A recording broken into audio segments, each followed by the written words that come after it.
A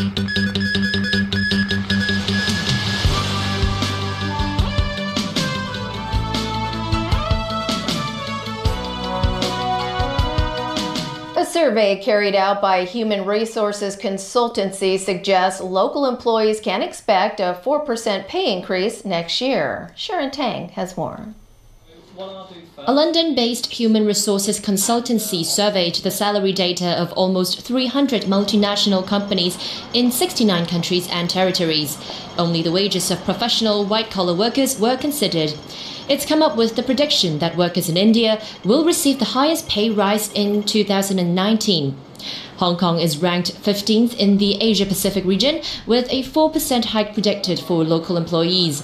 That would be a 1.9% real terms pay increase after taking inflation into consideration. The consultancy says those on the Chinese mainland can look forward to a 6.5% pay increase. Some worried these projections would lead to a loss of talents for Hong Kong, but the consultancy's regional chief says the city remains attractive in terms of the low tax rates. In places like Shenzhen and Guangzhou, you have much higher rates of tax, you have high rates of social security contributions. So of that, I'd say 6%, 6.5% increase in salary, probably about 50% of that will actually end up going to tax. Meanwhile, the Federation of Labour Unions surveyed 1,000 local employees in sectors such as information and technology. With their average salary increase at nearly 4% this year, only one-third of them are content with their pay. The Federation also suggests that employers should offer a bigger pay increase, up to 6% next year, so that more employees could share the city's economic success. Sharon Tang, TVB News. Elsewhere, British Prime Minister Theresa May is reporting progress on Brexit talks after a meeting with European Commission President Jean-Claude Juncker. But she is planning to return to Brussels for more talks after they failed to bridge all the gaps. Alan Booknia reports.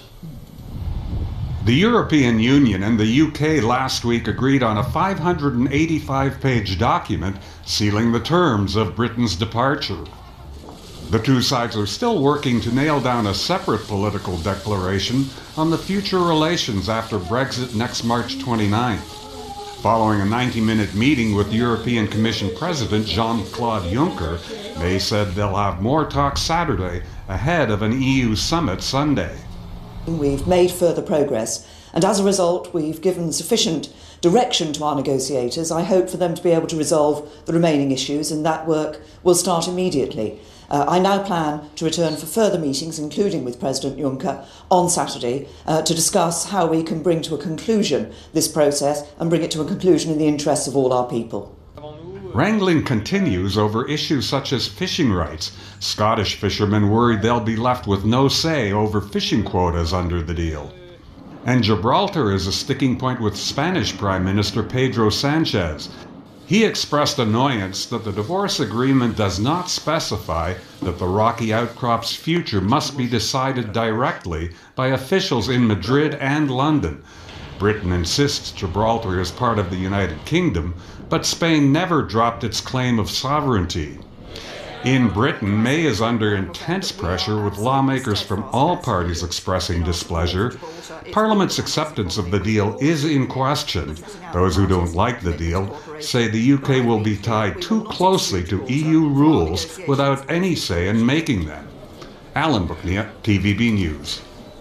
A counter-terrorism investigation has been launched in London. This after two suspected explosive devices were found in an unoccupied flat. Police were called to a building under renovation in northwest London as residents in the vicinity were evacuated. They have since been allowed to return. The devices are now undergoing forensic examination. Britain remains on its second highest threat level after several attacks back in 2017.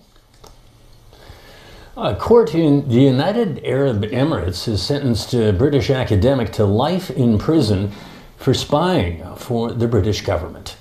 31-year-old PhD student Matthew Hedges was arrested at Dubai Airport May 5th and has been held in detention since. He was convicted yesterday after a 5-minute hearing. The British government has described the verdict as shocking and is urging its Middle East ally to reconsider the decision. Foreign Secretary Jeremy Hunt said the move could have serious diplomatic consequences.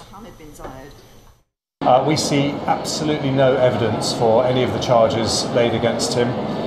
We're very concerned for his welfare. The UAE is supposed to be a friend and ally of Britain's. We've given them repeated assurances about Matthew. And, if we can't resolve this, there are going to be serious diplomatic consequences because this is totally unacceptable. But right now, our thoughts are with Matthew, his family, and we will do everything we can to get him home.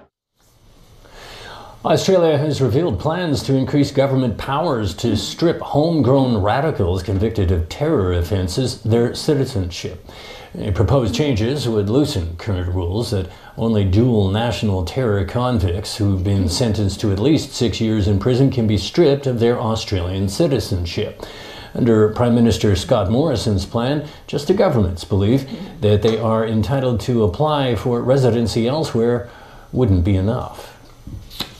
Terrorists have violated everything about being what an Australian is all about. It's a crime against our country, not just against other citizens.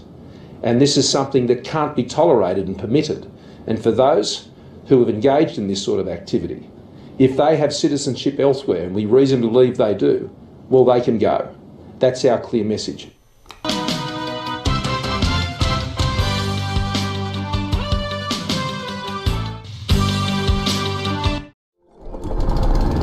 鏈鋸、割草機、吹葉機，全部都會污染我哋呼吸嘅空氣。所以我哋研製電動產品。我哋想拓展中國以外嘅市場，但係負債風險好高，可能會血本無歸。安達出咗一份保單，令我哋可以出口至世界各地，而唔會威脅到公司嘅業務穩健。結果一切進展順利。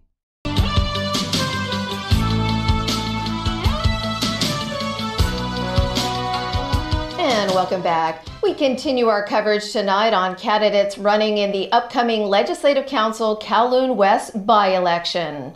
With just a few days before polls open on Sunday, Fung King Kee Frederick explains why he wants to return to the legislature. Our Caleb Bloom reports.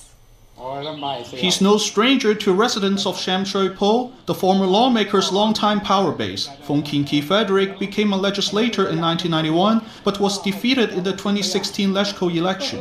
The Pan-Democrats' primary shattered Fung's wish to run in a separate by-election this March. In July, he left the Association for Democracy and People's Livelihood he founded 30 years ago to start a new pressure group. When Fung's suggestion to stage another primary for a pan-democratic candidate in Sunday's race was ignored, he took action and signed himself up for the by-election. If someone who served the community for 30-40 years surrenders to the so-called leaders of the non-establishment camp, then who else would say no to these people in the future? The 65-year-old reported no political affiliations this time. Other lawmaker hopefuls include Ng Dek Hei, Judy Zeng, Lee Chuk-yan, and Chen Ho-yan. Caleb Bloom, TVB News. Lawmakers have rejected a call for them to urge the government to introduce policies that allow same-sex couples to enter into unions. Those against the motion cited concerns of traditional values being damaged. Caleb Bloom has more. The non-binding motion was moved by Raymond Chan, Hong Kong's first openly gay legislator. Chan said homosexuals should be allowed to enter into a union so they can enjoy equal rights as heterosexual couples.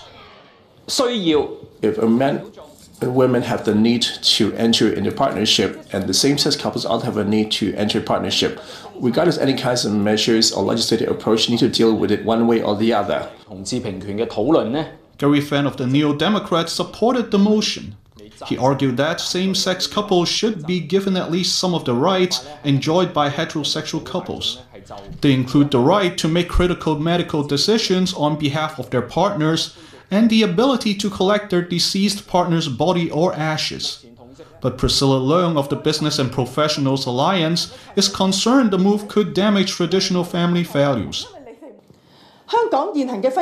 We should preserve the present marriage institution, say, for example, with regard to the right to rear children. Our existing marriage institution is an important component of the Hong Kong society. It is also the bedrock of preserving the stability of society by preserving the family. If this is attacked, there will be a big shock wave sent through society. The motion was blocked as it was voted down by functional constituency lawmakers. That's even after geographical constituency lawmakers passed the motion 17-12. KW TVB News. Police have arrested 2 Pakistani men connected with last night's robbery in Sha Tin. The incident happened at around 8:30 p.m. inside a room on the 7th floor of Regal Riverside Hotel. Several knife-wielding South Asian men robbed 3 staff members of a money exchange and their business partner. The gang fled with a case containing $15 million in cash. Police later found a car allegedly used by the robbers to escape on Hoi Fai Road. Inside the car was $150,000. Police believe the robbers abandoned the suitcase after they found a GPS tracker inside. They also said around 5 to 6 people were involved in the robbery. A trial of 9 Occupy Central figures continued today at the West Kowloon Magistracy. All of them deny charges related to the public nuisance for their involvement. It was the 4th and final day for the prosecution to play videos provided by the police. In one clip, Chan Kim Man called on participants to stay at the protest venues until the government was willing to speak to the students. Several defendants shed tears while the videos were playing. The hearing has been adjourned until next Monday. That's when prosecutors will begin calling witnesses to testify. And from all of us, thanks for joining us. Bye for now.